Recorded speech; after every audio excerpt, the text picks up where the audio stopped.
Hello guys, welcome back to new video. Guys, सबसे पहले बता दूं मेरा नाम राजेंद्र कुमार है। मैं खुद एक एजुकेटेड बीपीएम में सिलेक्टेड हूं, तो जो भी आप लोगों को इन्फॉर्मेशन दूंगा बिल्कुल ऑथेंटिक होने वाली है। तो गाइस, आज की जो हमारी वीडियो है इसमें हम लोग डिस्कस करेंगे। एक्चुअली मुझको ना एज बीपीएम यानी ब्रांच पोस्ट मास्टर पे काम करते हुए लगभग 7 महीने के ऊपर हो गया है। 7 महीने 13 दिन लगभग हो गया है। तो मैंने सोचा कि इस जो 7 महीने का जो सफर है एज ए बीपीएम काम करते हुए उसको जो है आप लोगों के सामने शेयर करूं। जो मेरा एक्सपीरियंस है, पर्सनल एक्सपीरियंस है, 7 महीने में कैसे क्या मैंने काम किया है, कैसे क्या नौकरी होती है जीडीएस की, और भी सारी चीजें जितनी भी चीजें होंगी और भी मैं बताऊंगा। तो आप लोग जो है पूरा वीडियो जरूर देखिएगा। अगर मेरे इस चैनल पे नए हो, अगर अभी तक सब्सक्राइब नहीं किया है तो प्लीज चैनल को सब्सक्राइब जरूर कर लें, क्योंकि इस चैनल पे आप लोगों को जीडीएस की रिकॉर्डिंग पल पल की और ऑथेंटिक अपडेट मिलती रहती है। तो देखिए, सबसे पहले बता देता हूं कि मेरा जो सिलेक्शन है ना वो जो है जनवरी 2023 में जो वैकेंसी निकली थी 40,889, उसी में जो है उसी वाली वैकेंसी में मेरा सिलेक्शन हुआ था। ठीक है, तो वो वैकेंसी निकली थी 40,889 वैकेंसी जनवरी 2023 में निकली थी, उसमें मेरा सिलेक्शन हुआ था। मेरा सिलेक्शन सेकेंड मेरिट लिस्ट में हुआ था। फर्स्ट मेरिट लिस्ट आपको पता है। देखिए, सबसे पहले फॉर्म फिलअप हुआ था जनवरी में, पूरा फॉर्म फिलअप हुआ था। उसके बाद जो जनवरी और फरवरी के कुछ दिन तक, उसके बाद क्या हुआ था कि मार्च में 11 मार्च को जो है पहली मेरिट लिस्ट निकाली गई थी, उसमें मेरा सिलेक्शन नहीं हुआ था। मेरा सिलेक्शन सेकेंड मेरिट लिस्ट में हुआ था। जब सेकेंड मेरिट लिस्ट 11 अप्रैल को निकली थी, 11 अप्रैल 2023 को, उसी में मेरा सिलेक्शन हुआ था। तो मेरा नाम आया, मेरा सिलेक्शन हुआ, मेरे पे मैसेज भी आया। उसके बाद क्या हुआ कि मैंने जो अपना फर्स्ट डॉक्यूमेंट वेरिफिकेशन है 19 अप्रैल 2023 को मैंने करवाया था। जैसे ही फर्स्ट डॉक्यूमेंट वेरिफिकेशन मेरा कंप्लीट हो गया था, उसके बाद सेकंड डॉक्यूमेंट वेरिफिकेशन के लिए फिर से हमारे पास मैसेज आया। तो मैंने जो है सेकंड वेरिफिकेशन अपना जो है 15 मई 2023 को जो है अपना सेकंड डॉक्यूमेंट वेरिफिकेशन करवाया था। आपको अगर नहीं पता तो मैं बता देता हूं कि अगर आपका जीडीएस में सिलेक्शन होता है, आपकी मेरिट लिस्ट में नाम आता है, तो आपका जो है 2 बार डॉक्यूमेंट वेरिफिकेशन होता है, फर्स्ट डीवी और सेकेंड डीवी। ठीक है, फर्स्ट डीवी में कहीं कहीं पे जो है जो आपके ओरिजिनल डॉक्यूमेंट्स सारे जमा हो जाते हैं, कहीं कहीं पे सेकेंड डीवी में जमा होते हैं, तो वो तो डिवीजन के ऊपर डिपेंड करता है। ठीक है, तो उसके बाद जैसे मेरा सेकेंड डीवी हो गया, उसके बाद मेरी जो ट्रेनिंग है ना वो जो जुलाई में हुई थी, 26, 27 और 28 जुलाई को। तो आप लोग समय का ध्यान देना, 11 अप्रैल को मेरा रिजल्ट निकला था, लेकिन मेरी जो ट्रेनिंग है वो जुलाई में हुई थी, 26, 27, 28 जुलाई को। उसके बाद जो मेरी ज्वाइनिंग है, फाइनल ज्वाइनिंग 30 सितंबर 2023 को हुई थी। तो 30 सितंबर 2023 आप लोग खुद ही आइडिया लगा लीजिए कि इतने दिन बाद मेरी ज्वाइनिंग हुई था। ठीक है, उसके बाद मेरी सैलरी जो है 30 अक्टूबर 2023 को मेरी फर्स्ट सैलरी आ गई थी। तो ये तो थोड़ा सा इंट्रोडक्शन था जो कि मैं आप लोगों को बता दिया। और एक चीज और बता दे रहा हूँ कि मेरा सिलेक्शन ना 88.83% पे हुआ था। एससी कैटेगरी से मैं हूँ और मैं जो है यूपी से हूँ। यूपी में ही मेरा सिलेक्शन हुआ था, बहराइच डिवीजन में हुआ है मेरा सिलेक्शन। होम डिस्ट्रिक्ट नहीं मिला है, लेकिन मुझको बहराइच डिवीजन में श्रावस्ती डिस्ट्रिक्ट आपको पता होगा, तो आपको पता हो जाएगा श्रावस्ती डिस्ट्रिक्ट यूपी में मेरा 88.83% पे एससी कैटेगरी पे सिलेक्शन हुआ था और सेकेंड मेरी लिस्ट में हुआ था। तो ये चीज थोड़ा सा इंट्रोडक्शन था, तो मैंने आप लोगों को सोचा कि बता दिया जाए। उसके बाद हम लोग चलते हैं सीधे पर। अब हम लोग बात करते हैं कि जो एक जीडीएस की जो लाइफ है ना वो कैसी होती है, एक्सपीरियंस के बारे में अगर बात कर रहे हैं। देखिए, सबसे पहले बात करते हैं इसकी सैलरी के बारे में। जो जीडीएस की जो सैलरी है ना उसके बारे में थोड़ा सा बात कर लेते हैं। तो सैलरी इस समय अगर देखा जाए, प्रेजेंट टाइम पे जो वीडियो बना रहा हूं, अभी जो है मई चल रहा है, मई 2024 चल रहा है। आपको पता है कि 50% डीए हो चुका है। तो 50% डीए के अकॉर्डिंग मैं सैलरी की बात करूंगा। तो एक जो बीपीएम, देखिए जीडीएस में 3 पोस्ट होती है, एक बीपीएम होता है, एक एबीपीएम होता है, एक डाक सेवक होता है। 3 पोस्ट होती है। बीपीएम का मतलब होता है ब्रांच पोस्ट मास्टर, एबीपीएम का मतलब होता है असिस्टेंट ब्रांच पोस्ट मास्टर, और एक डाक सेवक होता है जो कि एबीपीएम के बराबर होता है। ठीक है, तो टोटल 3 पोस्ट होती है जीडीएस में। तीनों की सैलरी के बारे में हम लोग बात करते हैं। बीपीएम यानी ब्रांच पोस्ट मास्टर की अगर हम लोग बात करते हैं तो उनकी सैलरी जो है होती है इस समय अगर जोड़ा जाए तो 18,000 प्लस उनकी सैलरी है। 12,000 रुपए उनका बेसिक पे होता है और 50% डीए अगर आप लोग निकालोगे तो 6,000 रुपए डीए हो जाएगा। 12, 6, 18,000। उसके बाद ऑफिस मेंटेनेंस का किसी को 250 रुपया मिलता है, किसी को 500 रुपया मिलता है। तो 18,250 या 18,500 रुपए उसकी स्टार्टिंग सैलरी है इस समय की बात की जाए। उसके बाद अगर हम लोग एबीपीएम या फिर डाक सेवक की बात की जाए, जो कि दोनों की सैलरी बराबर होती है। मैं स्टार्टिंग सैलरी की बात कर रहा हूं, जो भी आप लोग नए नए जीडीएस में इस समय ज्वाइन होंगे तब की बात कर रहा हूं। बाकी जो पुराने जीडीएस है उनकी सैलरी जो है ज्यादा होगी, क्योंकि उनके में इंक्रीमेंट लगा होगा। एबीपीएम की अगर बात करें तो 10,000 रुपए उसका टीआरसीए होता है, यानी बेसिक पे होता है। डाक सेवक का भी यही सेम होता है। 50% डीए अगर आप लोग निकालोगे तो 5,000 रुपए डीए हो जाएगा, 10-5 15,000 हो जाएगा। 180 रुपए उनको साइकिल मेंटेनेंस का मिलता है, 25 रुपए स्टेशनरी चार्ज मिलता है। तो आप लोग खुद ही जोड़ लीजिएगा, लगभग 15,200 के आसपास, मान लीजिए 15,205 रुपए के आसपास एक एबीपीएम या फिर डाक सेवक की सैलरी होती है, स्टार्टिंग सैलरी। ठीक है, तो ये सैलरी की बात होगी। बाकी हर जो है हर साल जो है 3% इंक्रीमेंट आपका बेसिक पे में लगता है। उसके बाद आपका जो है डीए वगैरह तो हर 6 महीने में बढ़ता है। तो साल में मान के चलिए 1,1100 के आसपास एबीपीएम डाक सेवक के सैलरी में बढ़ोतरी देखने को मिलता है, और 1,300 के आसपास एक बीपीएम की सैलरी में बढ़ोतरी देखने को मिलता है हर साल। ठीक है, तो इतना आप लोग देख लीजिए, सैलरी के बारे में बात हो गई।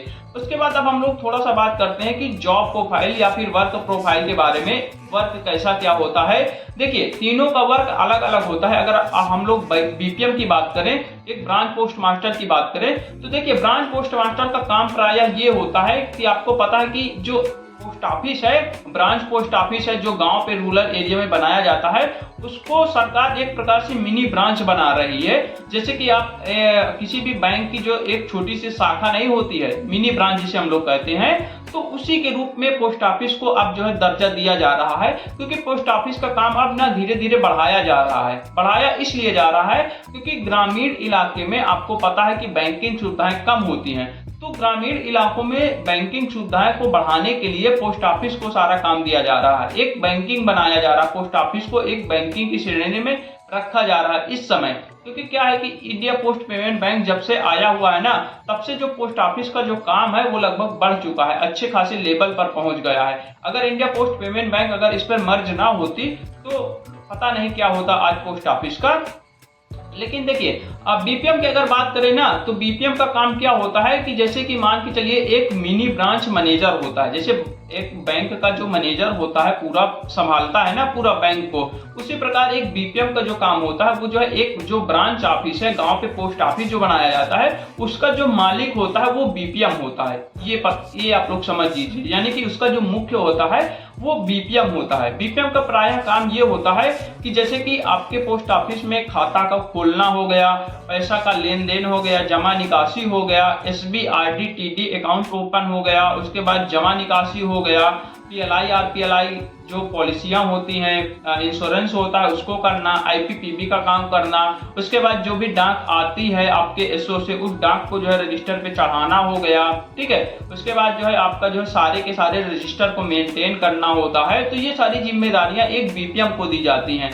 प्रायः बीपीएम की सारी जिम्मेदारियां होती हैं। तो ये बीपीएम का काम आप लोग थोड़ा बहुत समझ में आ गया होगा कि एक प्रकार से आपका बैठे बैठे काम होता है, आपको कहीं जाने की जरूरत नहीं है। अगर आप लोग सिंगल हैंडेड बीओ में नहीं है, अगर आप लोग एक ब्रांच ऑफिस में सिंगल नहीं हो, तो एक जो बीपीएम का काम है वो जो है ऑफिस को प्रॉपर तरीके से 10 बजे आपको खोलना, उसके बाद 10 बजे से 2 बजे तक प्रॉपर तरीके से ऑफिस को खोलना, उसमें जो भी काम है जमा निकासी रजिस्टर मेंटेन ये सारा चीज करना एक बीपीएम का काम होता है। एबीपीएम का काम क्या होता है, देखिए एबीपीएम और डाक सेवक का अलग अलग काम होता है, अलग अलग जगह पे अलग अलग काम होता है। अगर हम लोग ब्रांच ऑफिस बीओ की बात करें तो बीओ में प्रायः एबीपीएम या फिर डाक सेवक का काम होता है कि जो आर्टिकल आता है आपके एसओ से, अगर मान लो कि आपके एसओ से आपके बीओ तक आर्टिकल आ जाता है, वहां से कोई सुविधा है तब तो ठीक है, नहीं तो आपके एसओ से सब ऑफिस से आपको जो है आर्टिकल या फिर डाक को ले आना होता है, उसके बाद आपके बीओ तक लाना, उसके बाद डाक को वहां से जो है रजिस्टर में चढ़ाना, उसके बाद डाक को बांटना डोर टू डोर, यानी घर घर जाके डाक को बांटना एबीपीएम या फिर डाक सेवक का काम होता है। तो डाक सेवक का काम प्रायः यही होता है कि सब ऑफिस से डाक को लाना और जो है गांव पे घर घर जाके डाक को बांटना, ये जो है एबीपीएम का काम होता है या फिर डाक सेवक का काम होता है एक ब्रांच ऑफिस में। अगर सब ऑफिस की बात करें, एसओ में बात करें, तो एसओ में प्रायः होता है कि जो भी मतलब कि एसओ में तो डाक बांटने वगैरह वाला अलग सीन होता है, वो डाक सेवक खुद ही होते हैं, लेकिन उसमें जो है प्रॉपर तरीके से जैसे कि एसओ में जो हेड ऑफिस से जो डाक आती है उसको जो है छटनी करना होता है, अलग अलग बीओ पे रखना होता है, उसको चढ़ाना होता है, ये सारी चीजें करना होता है। पैकर के रूप में एबीपीएम का काम होता है। ठीक है, एसओ में ये सारी चीजें होती हैं। तो एबीपीएम, बीपीएम और डाक सेवक का तीनों को मैंने वर्क प्रोफाइल या फिर जॉब प्रोफाइल के बारे में भी बता दिया, सैलरी के बारे में भी बता दिया। अब बात करते हैं ना टारगेट की, बात करते हैं सबसे जो मोस्ट इंपॉर्टेंट है, एक बीपीएम को जो टारगेट के नाम पे परेशान किया जाता है उसके बारे में हम लोग थोड़ा सा बात कर लेते हैं। देखिए, टारगेट के नाम पे तो हर जगह परेशान किया जाता है, तो ये तो सच्चाई है, इसमें कोई भी दुविधा नहीं है। हर जगह कहीं भी आप चले जाइए, पूरे ऑल इंडिया में हर जगह आपको टारगेट मिलेगा।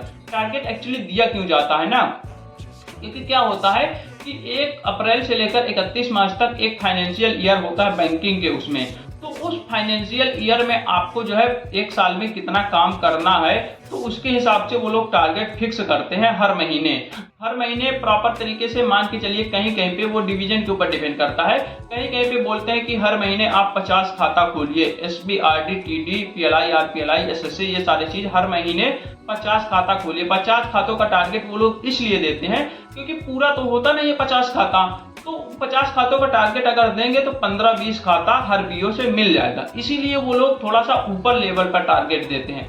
अगर वो लोग टारगेट दें महीने में 10 खातों का, तब जो बीओ 5-6 खाता खोलेगा, इसीलिए वो थोड़ा सा ज्यादा टारगेट देते हैं। और देखिए, टारगेट के नाम पे जो है कई सारी चीजें होती हैं। टारगेट तो कई प्रकार के आते हैं, जैसे कि आपके जो है पीओएसबी के टारगेट आते हैं अलग, एसबी, आरडी, टीडी, एसएससी के, यानी कि जो है ये टारगेट अलग आते हैं आपके। पीएलआई और आरपीएलआई जो हमारा होता है उसका टारगेट अलग आता है। उसके बाद आईपीपीबी जो इंडियन पोस्ट पेमेंट बैंक का भी टारगेट कभी कभी आता है, हमेशा तो नहीं आता है लेकिन कभी कभी आता है, तो आईपीपीबी का टारगेट अलग होता है। तो ये समय समय से अलग अलग जो है हर महीने अलग अलग वो लोग डिसाइड करते हैं। आपके जो इंस्पेक्टर हैं, आपके जो है एसपी हैं, वो अलग अलग तरीके से अपना डिसाइड करते हैं। तो टारगेट के नाम पे यहाँ पे परेशान जरूर किया जाता है। आपको पता होगा, अगर आप लोग बीपीएम में काम कर रहे होंगे तो आपको पता होगा कि टारगेट के नाम पे बहुत ज्यादा प्रेशर किया जाता है। जबरदस्ती आपको फोन किया जाएगा, आपको जो है प्रेशर किया जाएगा कि आप लोग खाता खोलिए, खाता खोलिए, खाता खोलिए, कैसे भी करके खाता खोलिए, अपना खोलिए, पब्लिक का खोलिए, कैसे भी। लेकिन हाँ, ये सच्चाई है कि टारगेट दिया जाता है, ठीक है। तो ये सारी चीजें टारगेट के बारे में भी बात हो गई। जॉब प्रोफाइल मैंने बता ही दिया है, एक बीपीएम की, एबीपीएम की या फिर डाक सेवक की सैलरी भी बता दिया, वर्क प्रोफाइल भी बता दिया है।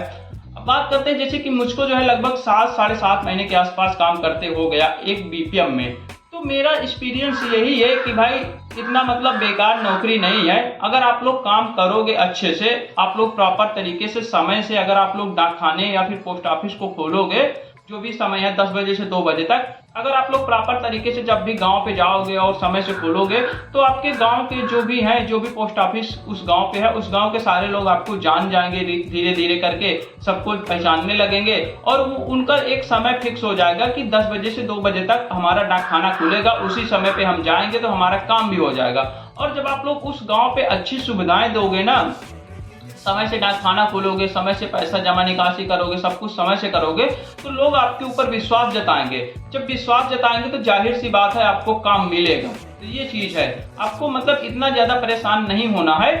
मैं इतना ज्यादा परेशान नहीं होता हूँ क्योंकि मैं सब कुछ समय से करता हूँ। 10 बजे ऑफिस खोलता हूँ, 2 बजे तक ऑफिस रहता है, लेकिन मान के चले कभी कभी लेट हो जाता है, 2:30-3 बज जाता है। अब वैसे तो जहाँ पर बहुत सारे बीओ ऐसे हैं जहाँ पर बहुत ज्यादा वर्कलोड होता है, तो वहाँ पे भाई पूरा दिन काम करना पड़ता है। वहाँ पे डांक ज्यादा आती है, उसको चढ़ाना, अगर मान लो सिंगल हैंडेड है तो उसको तो और दिक्कत है क्योंकि डांक को उसको बांटना भी होता है। तो ये सारी चीजें होती हैं। तो टारगेट को आप लोग इतना मतलब बिल्कुल गहराई से मत लीजिएगा। अगर आप लोग समय से सारा काम करते होंगे, आप लोग पब्लिक से मिलते होंगे, उठते बैठते होंगे, तो आप लोगों को खाता मिल जाएगा, ऐसा कोई बात नहीं। अगर महीने में वो लोग 50 खाता कह रहे हैं तो 10 खाता मान लो पब्लिक का मिल जाएगा, 2-4 खाता अपना खोल दीजिएगा, 15-20 खाता आप लोग खोल दीजिएगा। वैसे मतलब इतना कोई वो नहीं रहता है।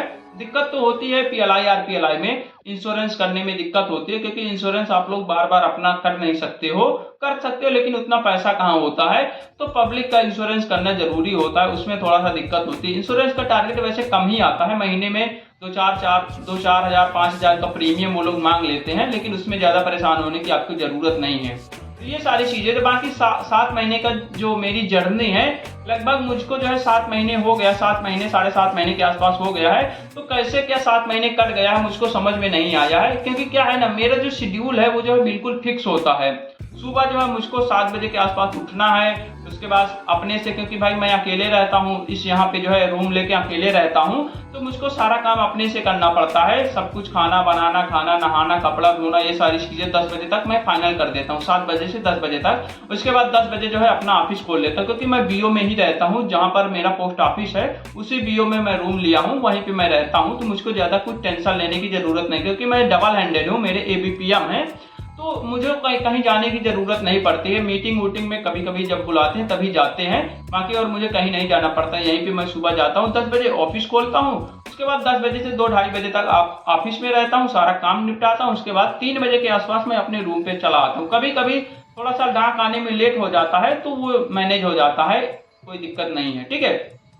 तो लगभग ठीक ठाक जर्नी रही है। अगर आप लोग एक बेरोजगार हो, अगर मान लो, बेरोजगार का मतलब ये नहीं कि आप लोग थोड़ा सा बुरा मानिए, लेकिन ये है कि इस समय जो मतलब कि जो चल रहा है ना, नौकरियां, जॉब नहीं मिल रही है, नौकरी नहीं मिल रही है, ये सारी चीजें हैं, तो उस अगर मामले में देखा जाए तो आप लोग ज्वाइन कर सकते हो, कोई दिक्कत नहीं है। इतना मतलब बुरा नौकरी नहीं है। आप लोगों को अगर बीपीएम में ज्वाइन होंगे तो 18,000 रुपए उधर मिलेगा। उसके बाद आपको जो है आईपीपीबी का इंसेंटिव, पीएलआई आरपीएलआई का इंसेंटिव, आधार वगैरह का इंसेंटिव, ये सारी चीजें लगभग 20-22 हजार आप लोग आराम से कमा सकते हो, कोई दिक्कत नहीं है। तो ये सारी चीजें थी, तो मैंने सोचा आप लोगों के सामने शेयर करूं जो मेरी 7 महीने की जो जर्नी है, सब कुछ ठीक ठाक चला है अभी तक। तो फिलहाल मुझको कोई दिक्कत नहीं हुई है, आप लोग अपने से मैनेज कर सकते हो। हाँ, हालांकि कहीं कहीं पे थोड़ा सा दिक्कत होती है। आप लोगों को पता है कि 4 घंटे की नौकरी के नाम पे कहीं कहीं पे थोड़ा सा ज्यादा काम करना पड़ता है, लेकिन कभी कभी कम भी रहता है काम, तो उसको आप लोग एडजस्ट कर सकते हो, कोई दिक्कत नहीं है। तो ये सारी चीजें थी, तो मैंने सोचा आप लोगों के सामने थोड़ा सा शेयर करूं अपना जो जर्नी है, तो वो सारी चीजें थी। तो चलिए ठीक है, मिलते हैं एक नए वीडियो के साथ, तब तक के लिए बाय बाय, टेक केयर।